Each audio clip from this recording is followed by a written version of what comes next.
Olá, estamos aqui hoje para mais um episódio do Mercado Sem Rodeios. Eu e Nicole Santos, analistas de mercado aqui da Scott Consultoria, e hoje nós falaremos como está a dinâmica no mercado do boi gordo, desempenho da exportação e do consumo doméstico e perspectivas para o curto prazo.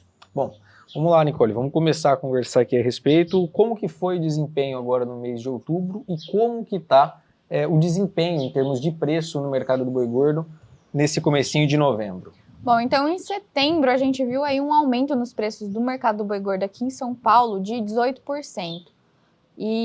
Só que em outubro o cenário já foi um pouquinho mais retraído e o preço do boi subiu só 2,2% durante o mês todo. Então aqui em São Paulo o boi está sendo negociado, o boi destinado ao mercado interno, negociado em R$ 235 e o boi China destinado à exportação, negociado em R$ 240. As escalas de abate, elas estão bem posicionadas aí, numa média de mais ou menos 9 dias. E as indústrias frigoríficas, elas têm tentado baixar um pouquinho o preço que elas estão comprando, né, o boi. Mas como a oferta ela está reduzida, essa pressão de baixa ela não está tendo força para continuar. O mercado ele parece ter encontrado um ponto de equilíbrio, né? Após aquela forte desvalorização que a gente assistiu no mês de agosto, a oferta passou a pesar mais a partir de setembro, com uma demanda que veio crescente tanto do mercado externo quanto do mercado interno, escalas que acabaram reduzindo-se aí ao longo desses 2 meses, e agora a gente encontra um platô, né? A gente está trabalhando com esse preço já acho que desde 11 de outubro praticamente, 11 de outubro. Essa referência para São Paulo. Todos esses preços que a Nicole citou são preços aí para descontar os impostos ainda, então preços brutos e a prazo. E a sensação que nós temos para os próximos dias, tá? Hoje estamos saindo de um feriado nacional e em breve teremos outro feriado nacional. A sensação que nós temos é que a oferta ela deve seguir ainda enxuta no mercado, com um viés de perspectiva positiva no aspecto demanda. Bom, e Felipe, com relação ao consumo no mercado doméstico, como é que tá? Pensando aí justamente nesse quesito demanda que eu citei, tá? O que a gente assistiu? O mês de outubro trouxe altas para as cotações, setembro e outubro, né? Trouxe altas para as cotações da carne com osso e sem osso no mercado atacadista, mas nas 2 últimas semanas do mês a gente assistiu um movimento aí já de retração com relação às cotações, tanto no atacado com osso como no sem osso, com destaque aí uma diferença no atacado sem osso nesse finalzinho de outubro, com o pessoal já se programando para feriado, uma perspectiva de consumo melhor. Os preços no atacado sem osso acabaram subindo na última semana do mês de outubro, enquanto o atacado com osso manteve o viés de baixa que a gente vinha assistindo ao longo do mês. E no varejo, a perspectiva que há pelo mercado varejista é positiva com relação à demanda. Tá?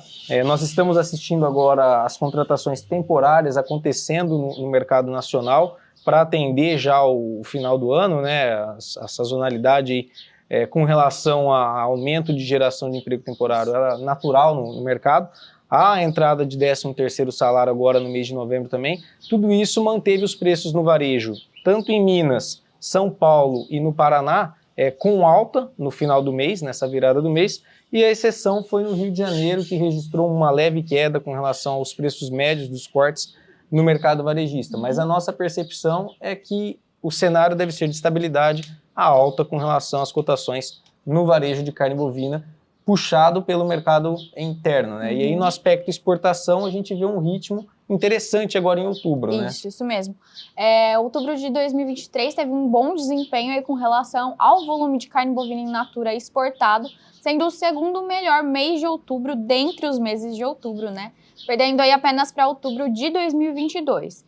Então o total exportado foi de 186,2 mil toneladas, em média diária foi de 8,86 mil toneladas. Uma queda de 10,6%, né, comparado a outubro de 2022, mas ainda assim um bom volume.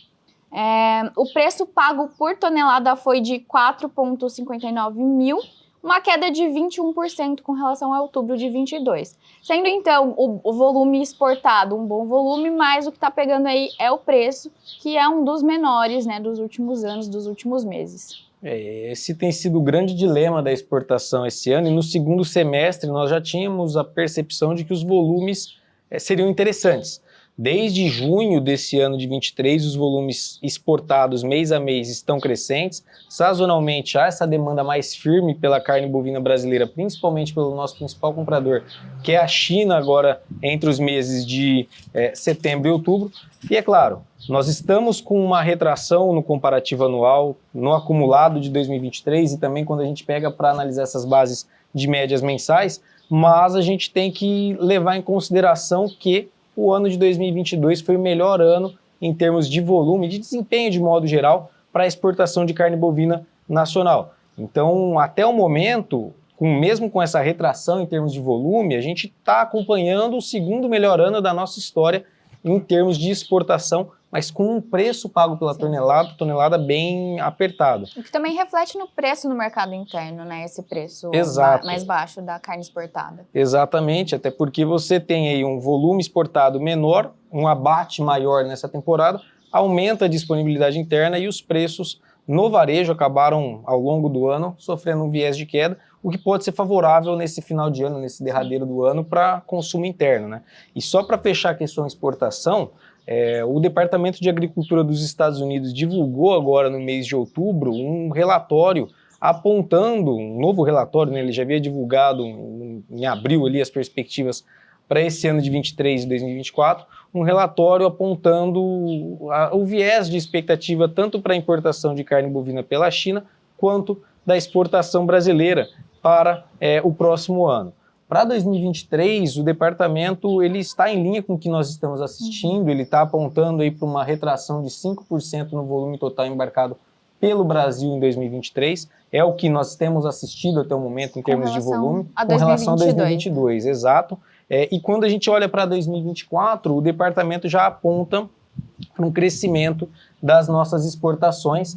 A gente não deve superar 2022 ainda, mas deve ser um ano de bons volumes exportados pelo mercado brasileiro ainda. Melhor do que 2023. Melhor do que 2023, exatamente. Depois de uma retração de 5% agora em 2023, a gente deve ter um crescimento em total embarcado na ordem aí de 2,6% com relação a essa queda. Então a gente deve ficar entre 2023 e 2022, que são os 2 melhores anos da nossa história, se confirmadas essas expectativas. E do lado da China, o departamento trouxe uma perspectiva de crescimento na demanda em 2023, um aumento de 2,8% neste ano de 2023, com uma retração para o próximo ano na mesma ordem.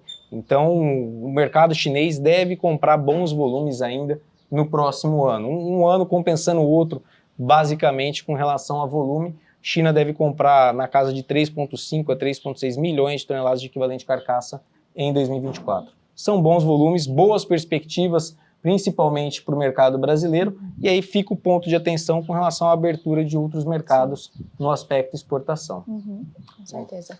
Acho que era isso, né? E com relação à reposição, né? Ah, é verdade. Vamos falar, então. É isso aí, vamos ver. Está sendo um ponto importante porque o mercado de reposição está estagnado, né? No mês de outubro ele ficou estagnado, principalmente com relação às negociações. Então, o aumento nos preços ocorreu aqui com destaque a São Paulo e as outras praças aqui do Centro-Sul. O aumento nos preços ele ocorreu, no entanto, ele não foi um aumento expressivo, ele não acompanhou os aumentos que vinham ocorrendo, então, no mercado do boi gordo. E as negociações, elas estão estagnadas porque a ponta compradora, ela não está buscando por bovinos de reposição, e a ponta vendedora tem tentado subir os preços, né, acompanhando, então, as variações positivas que a gente vem vendo no mercado do boi gordo, mas esse preço, ele não está pegando, então, no mercado. Esse ponto, esse dado que a Nicole trouxe, ele é bem interessante até, olhando ontem até para alguns números com relação à reposição, enquanto o mercado do boi gordo registrou essa alta na casa de 18%, 20%, né, se considerarmos setembro e outubro frente a agosto, a gente assistiu no mercado de reposição uma alta na casa de 5% a 6%, dependendo da categoria. Isso. O mercado veio dando sinais aí de aumento nos preços, subiu também, mas não houve uma alta na mesma intensidade que no mercado do boi gordo. Então é um quadro que é relativamente interessante para o recreador invernista, principalmente pensando no ano de 2024, que deve ser um ano já aonde a oferta de bezerrada ela deve chegar no mercado mais compassada. Então fica aí um ponto de atenção, a relação de troca em função desse aumento mais expressivo do boi gordo do que no próprio mercado de reposição, ainda tem mantido um quadro interessante para o recreador invernista, para quem ainda não se preparou com relação à aquisição de boiadas para a próxima temporada ou para os próximos anos, ainda é um momento que está favorável. E aproveitar para deixar um convite a todos, né? No dia 17 de novembro, nós estaremos lá em São Paulo, no Espaço Cubo Itaú, discutindo no encontro de analistas da Scott Consultoria como foi o ano de 2023 no cenário macroeconômico e no cenário do mercado do boi gordo e também olhando para as perspectivas para esses dois quadros no ano de 2024. Para quem quiser saber um pouco mais a respeito de quem estará lá conosco, vocês podem acessar em encontrodeanalistas.com.br e checar tudo aquilo que a gente espera abordar dentro desse evento e contamos com a presença de todos vocês lá. Bom, por hoje é isso, então. A gente espera vocês no próximo vídeo. Até mais. Até a próxima.